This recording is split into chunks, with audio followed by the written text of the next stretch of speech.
आप खुद लड़ेंगे, कौन सी कॉन्स्टिट्यूएंसी से लड़ेंगे? Hajipur has always been Ramvilas Paswan ji constituency, वहां से ही लड़ेंगे, कोई और? आप ये तमाम चीजों पे जैसा मैंने कहा कि party is working on this कि कौन सा, अरे बाबा I also need a feedback from the party ना। नहीं, बट आप तो straight talking young face of और मैं जैसे ही seat don't be a quintessential politician and you know बल्कि अवॉइड आंसरिंग क्वेश्चंस. अरे बाबा, the minute I have an answer I will give it to you. So what is your thought? What is your thought? No, there's a very interesting You can say that there will be deliberation, but what is Chirag Paswan's thinking and vision? My thinking is that yes, I want to contest election. मैं पूछना चाहती हूँ आपसे कि नीतीश कुमार, सम्राट चौधरी, चिराग पासवान, अगला मुख्यमंत्री कौन होगा? नीतीश कुमार. नीतीश कुमार होंगे? Chirag Paswan doesn't have chief ministerial ambitions? I like the way you provoke. Provoke, it's a simple question. फिलहाल जब वैकेंसी ही नहीं है तो इन चीजों पे माथापच्ची करने तो का फिर कोई 243 सीटें लड़नी क्यों है? क्यों नहीं लड़ेंगे भाई? 243 लड़के ही जब तो आपने जीतेंगे. बनना ही नहीं मुख्यमंत्री, जब वो अरे सरकार तो अपनी बनानी है. अलग लड़के, किसने कहा और कब कहा? आपने कहा 243 सीट्स तो तभी 243 सीट पे पूरा का पूरा गठबंधन, एनडीए का हर एक प्रत्याशी चुनाव लड़ेगा, जीतेगा. तो आप अलग नहीं लड़ेंगे? ये तो मैंने इंटरव्यू की शुरुआत में ही स्पष्ट कहा. और आप खुद लड़ेंगे, कौन सी कॉन्स्टिट्यूएंसी से लड़ेंगे? Hajipur has always been Ramvilas Paswan ji constituency, वहां से ही लड़ेंगे, कोई और? आपने ये तमाम चीजों पे जैसा मैंने कहा कि party is working on this कि कौन सा, अरे बाबा I also need a feedback from the party ना. नहीं, बट आप तो straight talking young face of और मैं जैसे ही seat don't be a quintessential politician and you know बल्कि अवॉइड आंसरिंग क्वेश्चंस. अरे बाबा, the minute I have an answer I will give it to you. So what is your thought? What is your thought? No, there's a very interesting You can say that there will be deliberation, but what is Chirag Paswan's thinking and vision? My thinking is that yes, I want to contest election. Also, there's a very Which constituency? very interesting proposal that has come my way कि मुझे किसी general seat से चुनाव लड़ना चाहिए, सामान्य seat से चुनाव लड़ना चाहिए. So that is also something which I am very strongly considering. Very soon. बता दीजिए. बाबा, of course I'll tell you. 2-3 options तो दे दीजिए कि जहां आप सोच रहे हैं कि ये हो सकता There है. are multiple options. हम लोगों ने शुरुआत की थी. There is a series of rallies that I am doing in Bihar, जहाँ पे बिहार के 4-5 जिलों का एक संभाग बना के वहाँ पे हम लोग सभाएं कर रहे हैं. शुरुआत हम लोगों ने शाहबाद के इलाके से की. आरा में मेरी पहली बड़ी सभा थी. So that area can also be one of the areas. फिर हम लोग नालंदा गए, राजगीर में हम लोगों ने बहुत बड़ी सभा की. उसके बाद छपरा में हम लोग का कार्यक्रम था. अभी 19 तारीख को मुंगेर में हम लोग एक बड़ी सभा करने जा रहे हैं. फिर गया जी में 26 तारीख को. So one after the other. So एक बार I think I will complete this course, I will be in a better position. 5 साल बाद कोई नहीं कोर्स डिसाइड करता. During the last 5 years, just 5 weeks. Last 5 years में आपने सोचा होगा कि इन 2-3 जगह में से एक मैं चुनूंगा. वो 2-3 जगह कौन सी? नहीं, मैं डायरेक्ट पूछ. Let it cook a little more in my brain ज्यादा before. गल जाएगी तो दाल अच्छी नहीं लगती है. मैं तो नमक हूँ. नहीं तो नमक को तो इतना कुक करने की वैसे ही जरूरत नहीं पड़ती है. तो ठंडे पानी में भी घुल जाता है. सही. हाँ, तो बता दीजिए कौन से. मैं जरूर. पर मैं एक सवाल आपसे पूछना चाहती हूँ. आप में और तेजस्वी यादव में क्या फर्क है? वो भी एक फैमिली एंटरप्राइज पार्टी है, आप भी एक फैमिली एंटरप्राइज पार्टी हैं. Both your fathers were the original people in politics. उसके बाद the sons have followed them. दोनों परिवारवाद के फ्लैग बेयरर्स हैं. हाँ, अगर ये सिमिलैरिटीज आप देखेंगे तो यू आर एब्सोल्युटली राइट. ये तो सारी सिमिलैरिटीज हैं. फर्क हम दोनों की सोच में है, कार्यशैली में है.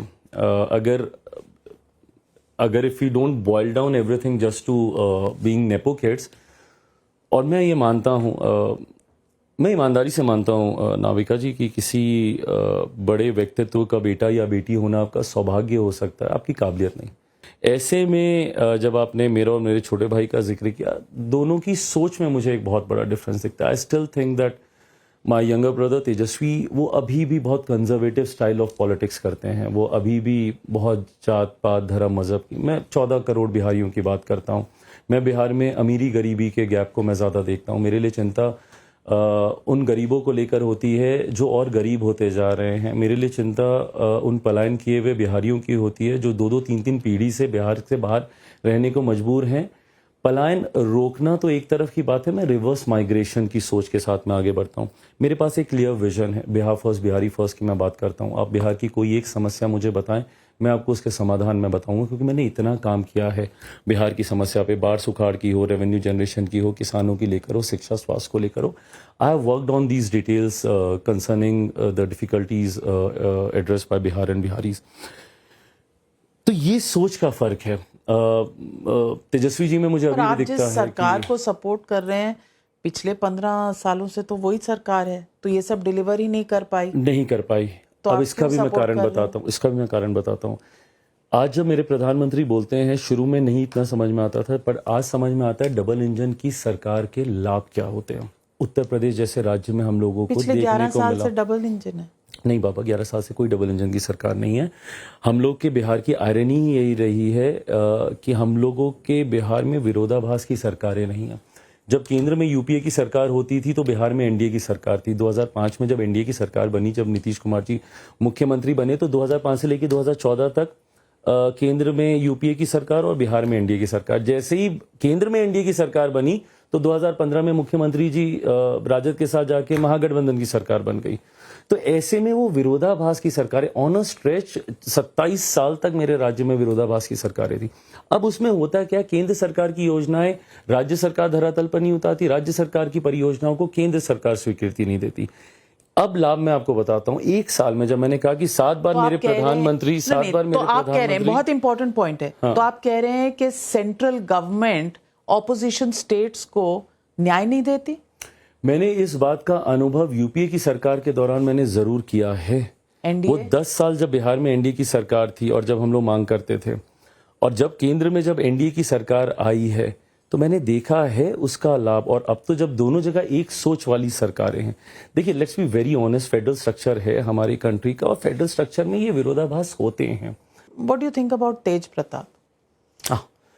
I mean again my younger brother and सब आपके भाई हैं। अब रिश्ता तो है ही, मैं क्या करूं। उस परिवार के साथ वो संबंध तो पुराने रहे। पापा जी, लालू जी एक साथ काम किए हैं, समकक्ष रहे हैं, सहयोगी रहे हैं, एक दूसरे के साथी रहे हैं, तो वो रिश्ता उस वो नाते रिगार्ड है। करते हैं आपको?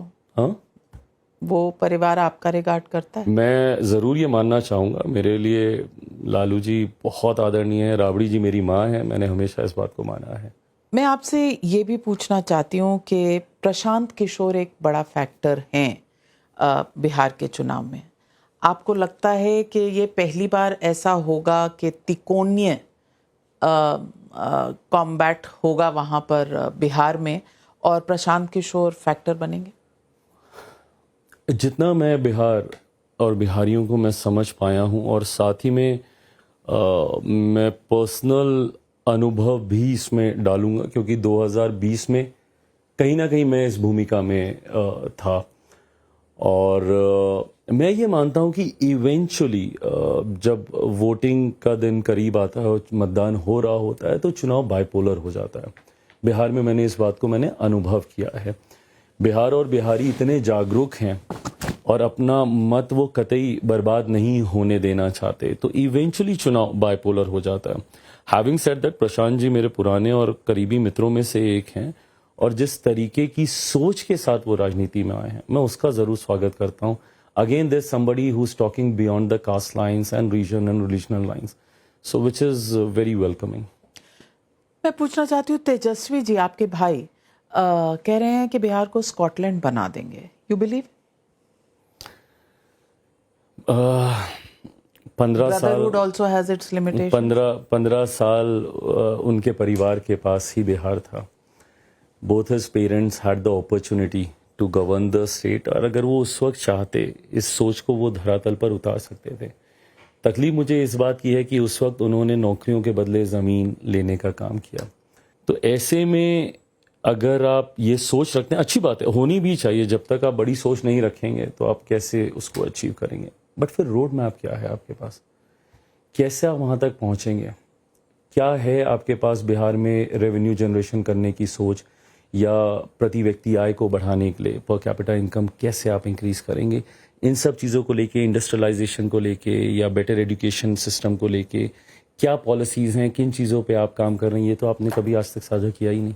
आज जो महाराष्ट्र में चल रहा है कि महाराष्ट्र में हो तो मराठी बोलो, और आपको पता है कितने बिहार के लोग, यूपी के लोग महाराष्ट्र जाते हैं काम करने के, और उन हिंदी बोलने के लिए मारा पीटा भी जा रहा है उन्हें। इसके बारे में आप क्या सोचते हैं? गलत है, बहुत गलत है। भारत विविधताओं के लिए ही जाना जाता है और हर भाषा की एक अपनी खूबसूरती है। मैं अगर आपकी भाषा का सम्मान करता हूं, आप भी मेरी भाषा का सम्मान कीजिए। भाषाओं को एक दूसरे पे थोपना मैं कतई इस बात का मैं पक्षधर नहीं रहा हूं। ये सिर्फ पॉलिटिकली ड्रिवन है, ये एक पॉलिटिकल एजेंडा है जिसके तहत जिन लोगों ने अपनी राजनीतिक ज़मीन खोई हुई है वो अपनी ज़मीन को हासिल करना चाहते हैं। सिर्फ इस सोच के साथ ये किया जा रहा है। बट तकलीफ इस बात की है, क्योंकि अभी कल परसों मैं सोशल मीडिया में एक वीडियो देख रहा था, समबडी लिविंग इन यूपी, वो मराठी लड़का था, अब उसको फोर्स कर रहे हैं कि आप भोजपुरी बोलो। बंगाल में रहने वाले को, पंजाब में, हाँ आप बोल सकते हैं। I am not very fluent, but हाँ बताओ, कुछ भी प्रभु आगे कतई मुझे ऐसे उसमें हॉटस्पॉट में मत डाले। नहीं, थोड़ी सी हम लोग भाषा विवाद का हम लोग जिक्र कर रहे हैं। हाँ, तो नहीं, भोजपुरी बिहार में लोग आपको सुनना चाहेंगे कि चिराग पासवान भोजपुरी बिहार में सब कुछ ठीक है बा, अब इसके आगे जो पूछना पूछे। पंजाबी आती है? बोल लेता हूँ थोड़ी बहुत। कैसी? माय मदर्स पंजाबी ना, इसलिए पूछ रही हूँ कि कितनी चंगी आंदी है? माड़ी मोटी। सो हिंदी एंड इंग्लिश, हाँ, एक रैपिड फायर राउंड कर। मैं बहुत बुरा हूँ इस पे, कतई ना करें मेरे साथ। नहीं, मैं बिल्कुल करना चाहती हूँ। आप लोकसभा एमपी और deputy CM Bihar, if not CM. Chirag Paswan will never be the deputy CM of Bihar. Somebody from my party will be the deputy CM. अच्छा, so you play for the big role. शब्दों के मायने खुद निकाल लिए जाएंगे, reading between the line खुद कर ली जाएगी। ओके, नीतीश कुमार, एसेट और लायबिलिटी? Asset, 100% asset. जिस व्यक्ति के पास इतना अनुभव हो, वो एसेट के अलावा कुछ हो ही नहीं सकता। बदल गया है ये कुंभ में। Who is the big brother, JDU or BJP? There are no big brothers. Everybody is a brother. हर किसी के सहयोग से ही हम लोग लक्ष्य को प्राप्त करेंगे। दाल कंप्लीट करने के लिए सब चीज की जरूरत है। कोई भी मसाला मिसिंग होगा तो स्वाद नहीं आएगा। Law and order under Nitish Kumar, pass के फेल? मैं इसको एकदम ब्लैक एंड व्हाइट नहीं करूंगा, बट हाँ, इम्प्रूवमेंट की बहुत जरूरत है, बहुत जरूरत है। पास फेल दो ऑप्शंस हैं। फिलहाल fail. Which of these can play vote cutters for JDU? AIMIM, your party और Jan Suraaj? Vote cutters for JDU? JDU, BJP? I think इस भूमिका में तो I performed well in 2020. But अगर आप इस तरफ हों तो फिर कौन? AIMIM के Jan Suraaj? I think Jan Swaraj will do better. काटेगी votes? They'll perform well. Vote किसका काटेंगे, बट आई थिंक एक परफॉर्म अच्छा कर सकते हैं। तो आपने सुना होगा प्रशांत किशोर ने कहा है या अर्श पे या फर्श पे, तो आपको क्या लग रहा है, अर्श पे के फर्श पे? फिलहाल तो आई थिंक अर्श तक जाना मुश्किल ही लग रहा है। Who are the biggest faces in Bihar जिनके बीच में ये लड़ाई होगी इस बार? लड़ाई सीएम को लेकर अभी तो ऑब्वियस है। आई थिंक महागठबंधन की तरफ से माय यंगर ब्रदर वो आ रहे हैं और इधर से मुख्यमंत्री जी हैं ही। सम्राट चौधरी का कोई नंबर नहीं है? मुझे नहीं लगता कि इस बार एनडीए की तरफ से कोई और चेहरे का स्कोप है। सबसे बड़ा इशू क्या है बिहार में? Unemployment, migration, illiteracy, law and order? मैं मानता हूँ ये सारे कलेक्टिव हैं। मतलब जब आप एक विकसित बिहार की बात करते हैं, आप आइसोलेशन में किसी एक विषय को नहीं ले सकते। बट अगर मुझे कोई एक जवाब देना ही है, जो मेरी सबसे बड़ी प्राथमिकता होगा, वो एजुकेशन होगा। मैं मानता हूँ कि जब तक बिहार में शिक्षा नहीं आएगी, जब तक बिहारी शिक्षित नहीं होंगे, we will not be able to achieve our target. मैं ये भी पूछना चाहती हूँ कि जो इलेक्टोरल रोल रिवीजन है वो नेसेसरी है या डिवाइसिव है? नेसेसरी है। अगर इंडिया अलायंस जीतती है और तेजस्वी बनते हैं, आप खुश होंगे? भाई हैं आपके? व्यक्तिगत तौर पे शायद, बिल्कुल, कि छोटा भाई उस पद पर अगर जाता है। But then let's be very honest, मैं जिस गठबंधन का हिस्सा हूँ, मैं मैनिफेस्टेशंस में बहुत बिलीव करता हूँ, तो मैं रत्ती भर भी मैं आउट इन द यूनिवर्स कोई ऐसी चीज़ नहीं दूंगा जो मैं होते हुए नहीं देखना चाहूँ। So I know our alliance is winning. अच्छा, मैनिफेस्टेशन। तो फिर मुझे ये बताइए कि what do you think about the young leader of India, Rahul Gandhi? मेहनत कर रहे हैं, काफ़ी मेहनत कर रहे हैं। बट मेहनत भी दो तरीके की होती है। एक तो दिन भर आप दीवार को धक्का देते रहें, वो भी एक मेहनत ही है। अगर उस मेहनत का कोई आउटकम नहीं निकल रहा, जो कि एक लंबे समय से देखा गया है, नहीं निकल पा रहा है। He is travelled across the length of our country also, but then still लोग अगर नहीं आप पे वो विश्वास कर पा रहे हैं, तो कहीं ना कहीं कुछ तो चूक हो रही है, कुछ तो कमी हो रही है। और दिक्कत कांग्रेस पार्टी के साथ, जो कि देश की सबसे पुरानी पार्टी है, वो यही है कि ये लोग आत्ममंथन नहीं करते। जितना समय आप बहाने तैयार करने में या जितना समय आप एक शील्ड तैयार करने में आप लगाते हैं, उसका अगर 10% समय भी आप सेल्फ इंट्रोस्पेक्शन पे लगा लें कि भाई कहाँ गलत जा रहे हैं, लोकसभा के ये परिणाम क्यों आए, विधानसभा में ऐसा क्यों हुआ, हम क्यों हरियाणा जैसा राज्य एक तरफा लहर के बाद अगर हम लोग हार रहे हैं, ये सारी चीज़ों के ऊपर बैठ के आत्ममंथन करने की ज़रूरत है, जो ये लोग नहीं करते हैं। और मुझे लगता है यही कारण है कि कभी बात हुई कांग्रेस, राहुल गांधी से? मतलब ऐसी इन सब चीज़ों को लेकर तो नहीं। पड़ोसी हम लोग लंबे समय से रहे। मेरे पिछले घर में भी वही पड़ोसी थे, अभी नए घर में जहाँ पे शिफ्ट करूंगा वहाँ पे भी वही पड़ोसी। 12 जनपद और 10 जनपद। हाँ, 12 जनपद 10 जनपद। अब मैं सुनहरी बाग में हूँ, तो यहाँ पे भी राहुल जी पड़ोसी हैं।